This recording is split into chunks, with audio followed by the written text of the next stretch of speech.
Hello, my brothers and my sisters. This is your brother from another mother, Mark DeJesus, bringing you insights for your healing and freedom journey as I passionately share insights that are related to mental, emotional, and relationship health. If you're blessed by today's broadcast, go to markdejesus.com. Subscribe to our email newsletters. You can get all kinds of great updates. You can as well subscribe to our channel, click on the notifications for any updates of future live broadcasts or any stuff that's going to happen so that you're in the know of what can help bless your life and your journey. I have been doing a number of broadcasts on the subject of perfectionism, especially because I do a lot of work in mental health when it comes to areas of anxiety, depression, but especially OCD as of late, in anticipation for an upcoming book I'm going to have on the subject. And wired into the obsessive compulsive battle is this issue of perfectionism. And perfectionism has an underlying belief system of just right, but never enough. And so many of us in Christianity can be very prone to this because we can see and view the lens of following God, living our life out, and how we deal with our struggles and our battles through a lens that's distorted, through a lens that's under pressure. And so I like to help illuminate this perfectionistic mindset because so many of us struggle with it. And it comes up in our pain. I previously did a video about perfectionists in trials. I have done some videos on just discerning the patterns of how perfectionism works. And so there's many manifestations that come out of it. Many people are struggling with depression. You lead back in the trail, and there is some underlying perfectionism that drives their depression. Perfectionism drives anger, very, very deep-seated anger that lashes out externally, anger that is internal. Why? Because a person who is under the influence of perfectionism manifests a life under pressure. It's an emotional life that is not at rest, not able to land in peace. Why? Because there's a driving force of just right, but never enough. So they stay in that cycle over and over again regarding their thoughts, regarding their relationships, regarding how they see God. So today I want to talk a little bit about the influence of all or nothing thinking that influences this. We can also call it black and white thinking, being when we look at perspectives, we only see A and B. We don't see C. And option C is usually the more, some people would say balanced. I would use the term more grounded, more mature. I could also say there's more nuance within it because many times perfectionists, they have this, it's got to be all this or all this. So they use terms like never and always. And perfectionists tend to, in their emotional life, make sweeping blanket statements. And so they get hurt in an area, they make a sweeping blanking statement about people, about churches, about Christians, about whatever, about life. They always, or I will never. And so they become limitations. All or nothing thinking also limits you from seeing the, like I said, it's not A, it's not B, it's probably C. We get stuck in A or B. So many times we go, well, I've got perfectionism and it's causing problems in my life. Well, I don't want to be a lazy bum and do nothing. Because to the perfectionist, that's all they see in their option. It's either this all intensity over the top or it's nothing at all.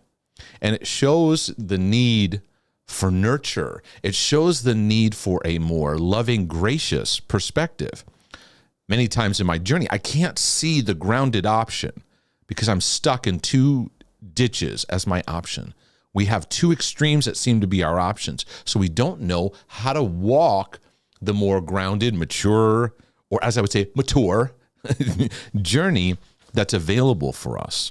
And so I pray that today what I'll share with you, and I'm going to actually respond to some 3 questions that were sent in response to this was my podcast question page, and it gets into this a bit, but I kind of wanted to set up this all or nothing thing because then it influences how we see God.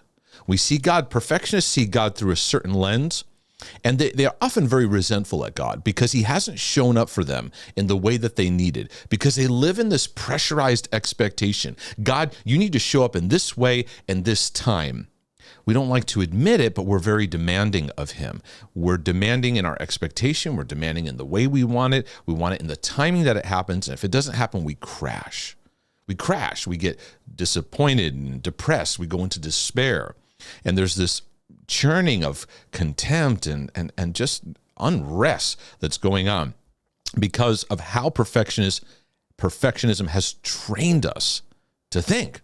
It's like we see God showing up in this way. Well, God never does that. God never does that. We need him to show up in this way, or else he doesn't show up at all.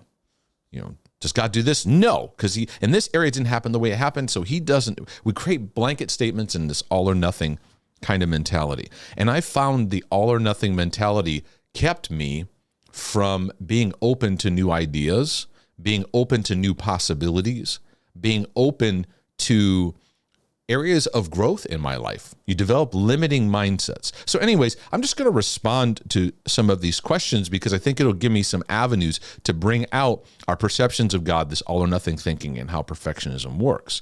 A little bit goes into the trustworthiness of God. Here's the question. It's kind of more of a statement. I mentally believe God is trustworthy. However, I'm hindered by the thought that God asks us to come to him with our needs. He knows our needs and cares. He promises he will heal and he will deliver in the Psalms and elsewhere. He performs miracles at times. But this is where perfectionists and OCDers, we have our yeah buts, right? Yeah, but, and I'm not saying we got to ignore all buts, or all yeah buts, but what I am saying is the yeah but drives our thinking. So he cares, he promises heal, deliver in the Psalms and elsewhere, he performs miracles at times, but he sometimes delivers and sometimes not, allowing suffering, death, maiming, abuse, persecution, etc. Now, just want to say, suffering, death, maiming, abuse, persecution, those are all individual categories that have their own nuance. We can't just blanketly put abuse and suffering and persecution just in the same category as synonymous in every way. They have their own nuances of what they mean. This is the sweeping statement that I say. Now, at the heart of this is disappointment. We have certain stages in our journey we're disappointed with what we expected God to do. We had a certain expectation coming out of scriptures that we think need to be the way that he needs to operate with us. And when it doesn't happen, we create sweeping statements. He performs miracles at times, but he sometimes delivered, sometimes not, allowing suffering. And so now this word allowing comes in. I find that in Christianity, this is just my perspective and take on this, that we like to use the word allow, that God allows. And so it creates this picture of somebody who watches evil happening, has the ability to do something, has the responsibility to do something, and should do something in a certain way. And so we portray that upon God. And we place it on him because there's a demand that he needs to act, that God being a father, being our heavenly father, needs to act in a certain way, in a certain demand, a certain context. Well, we often need to take a step back and recognize, first of all, our pain, what we're grieving through, the disappointment we're happening. And perfectionists want to create black and white rules about things. So if we take this mindset, now we're moving into where we have the answers of what happens. We know why everyone dies. We know why everyone has abuse. We start to create these reasons. And each of these words have complexity, suffering, even I'll add, sickness and disease. They all have their nuances, and there's complications to what's going on in our life, in our world. They aren't just these silver bullet answers that say why all these things happen to people. But we create this allowance as though God is sitting there and he's very passive and he's not active. What we lose in our God perspective is God set up this world where he has put mankind with great responsibility. Because I can right now, with my words add life to you, I can also crush you to the core. And God will not come down here and stop my vocal cords from being a crushing presence in your life, which reveals to us how much he's not a puppet master working in our lives. Now, by faith, as a loving Father, he's walking us through a journey of healing, maturing, overcoming. And by faith, we're learning who he is, and we're developing our inner belief system and our thoughts, and we're learning to practice the fruit of the Spirit. The invisible God seeks to make his visible nature made manifest. But we also see, when we talk about God and what he does and what we think he doesn't do, we often don't bring out the father of lies. We don't bring out the deadbeat dad that's coming into the scenario to steal, kill, and destroy. And how is he doing that? By the promotion and spreading of thoughts and mindsets that go against the knowledge of God. And this provides a inroads of so many patterns that seek to steal, kill, and destroy. Now, I don't want to get too much on this tangent because I could, but I'm more focusing on what perfectionism does. Because here, what we're seeing is a cry from a heart of going, God, where are you in the midst of this? Because suffering has context scripturally that we need to learn. There are times we suffer because there is a clear bad decision that was made, and so there's suffering that comes out of it. But there's actually a divine suffering within our journey where we actually do what's right, and the opposite happens. And there's actually a refining journey there for us. And Paul in his writings in Romans 8 talked a lot of what Romans 8 is doing is talking about the heart of the Father, sonship, but then the journey of the struggle that do not compare with the glory that shall be revealed. And there's so much that we learn in those seasons where wrong has happened, and there is no, I did something wrong. And perfectionists want to find the reason. We want to find the reason why this has happened, or even death in our life. Why this person died? Why that person died? Prayed for this person to be healed. Didn't seem to happen. So what we do is we create an all or nothing, and then we create a story on this. God didn't heal. He should have healed. He could have, but he didn't. He chose not to.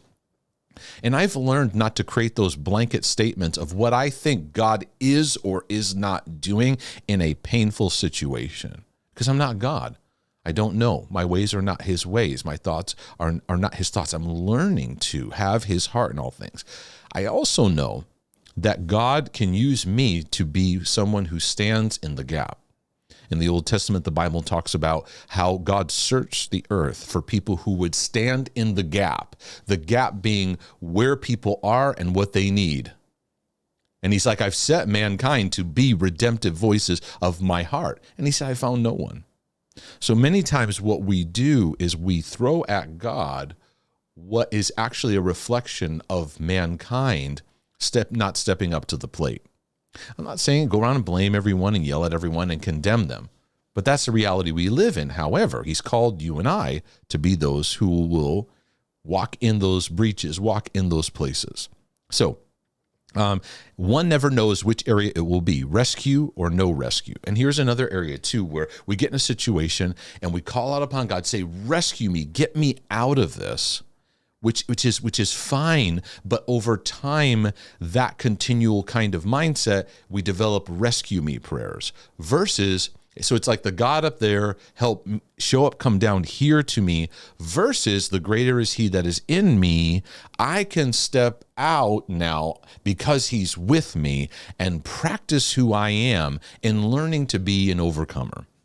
The book of Revelation talks about to him who overcomes. Well, how do I overcome unless I learn and have some things I've got to overcome that sometimes challenge me to the core, the areas that hit up against you. So the backdrop of all this is very, very difficult if we don't know the love of the Father and sonship.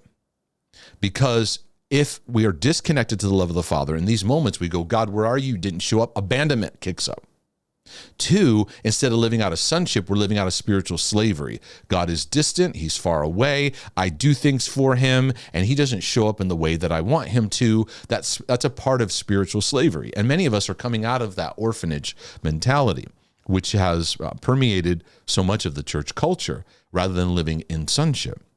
And so you say there'll be rescue or no rescue, no matter how much faith and trust and hope is there.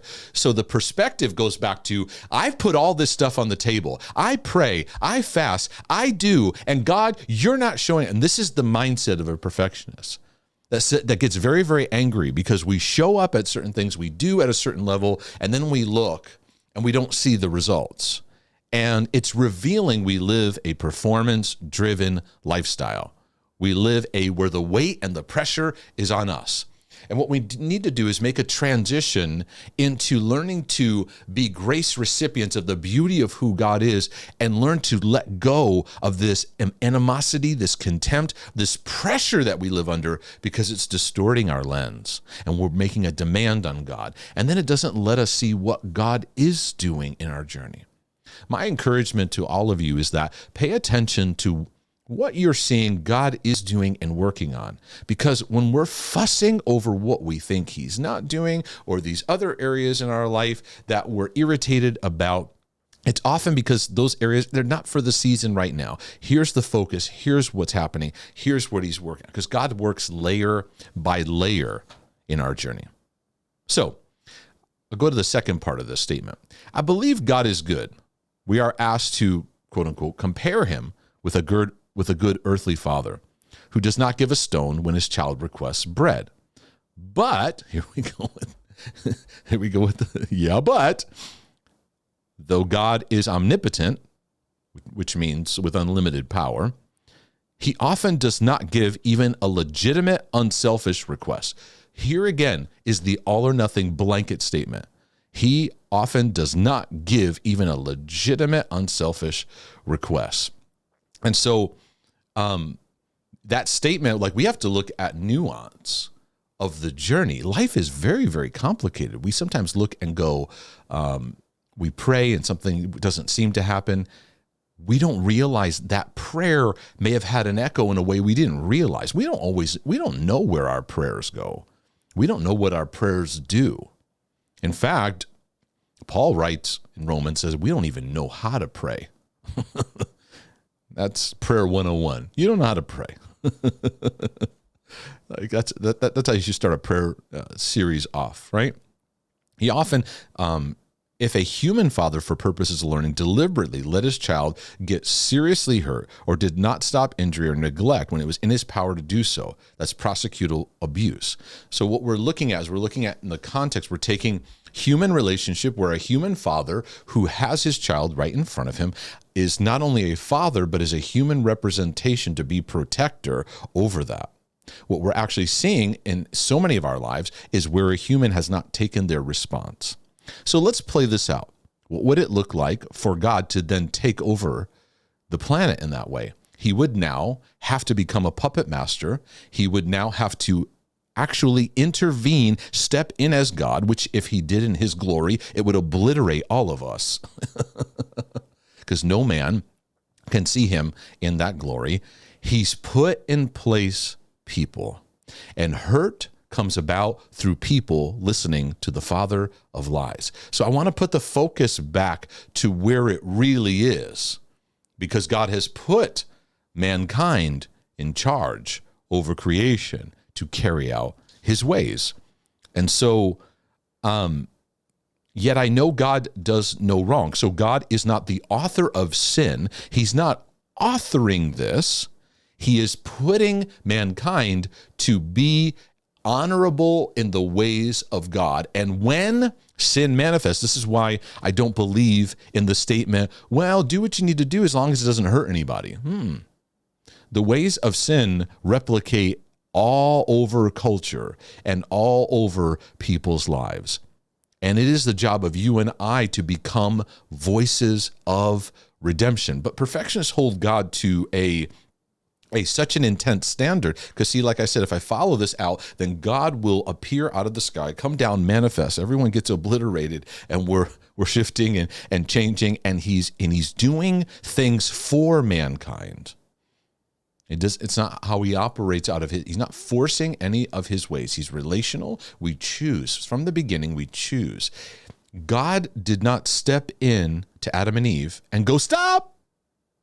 Even though what they were going to do was going to systematically change the entire planet and the whole future of what mankind would look like. And we go, oh, why? We go into the why, and then we start to try to like travel into the depths of having the mind of God, that although we're going to figure everything perfectly out. Underlying all of this, though, is pain, areas of pain, of areas that are of hurt.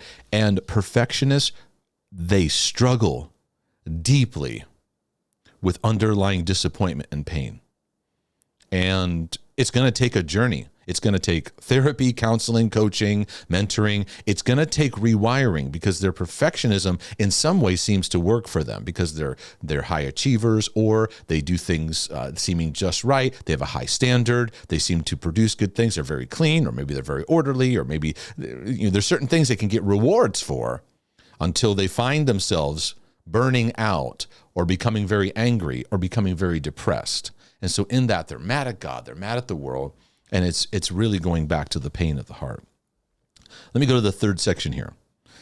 It says, and I know these statements are genuine, so I pray my feedback helps get more to the root system.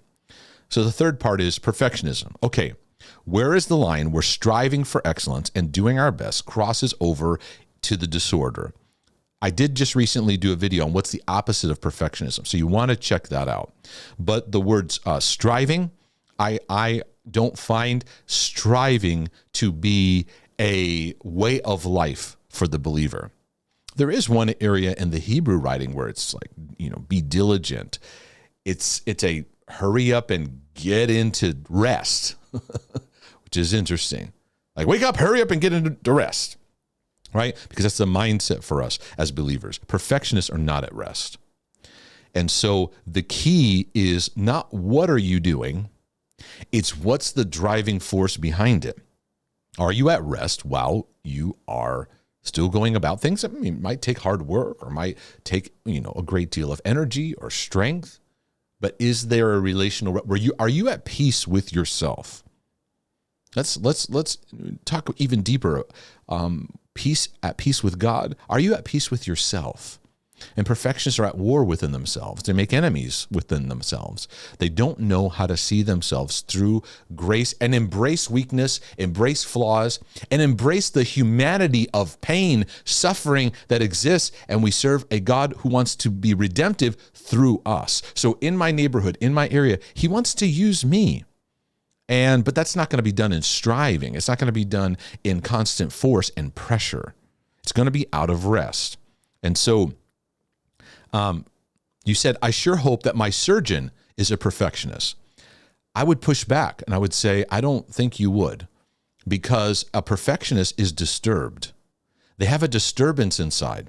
You can be precise as a surgeon and be at peace.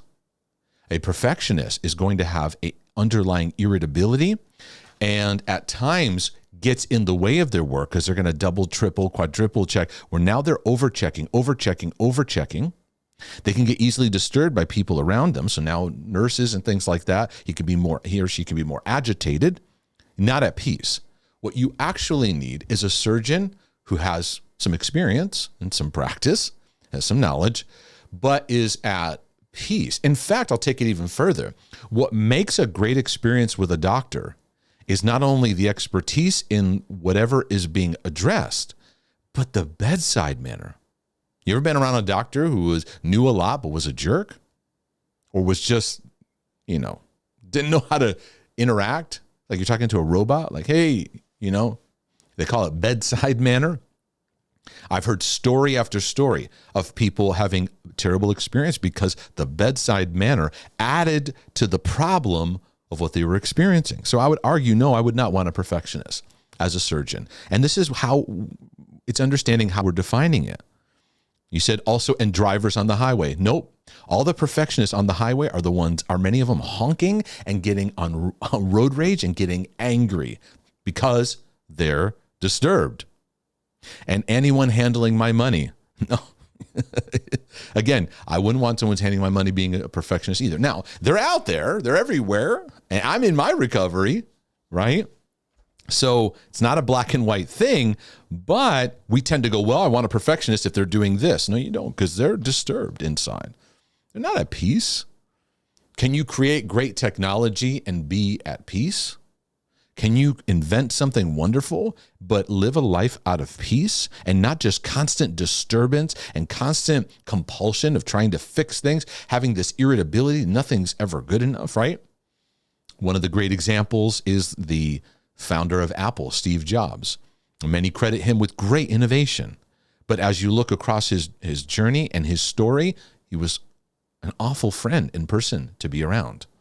And you would not want to make any mistake around his presence, even to the point where he'd be in an elevator and just be irritated about something and fire you right on the spot. So a lot of this too has to do with what we as culture value. We often value the end result product more than we do healthy relationships.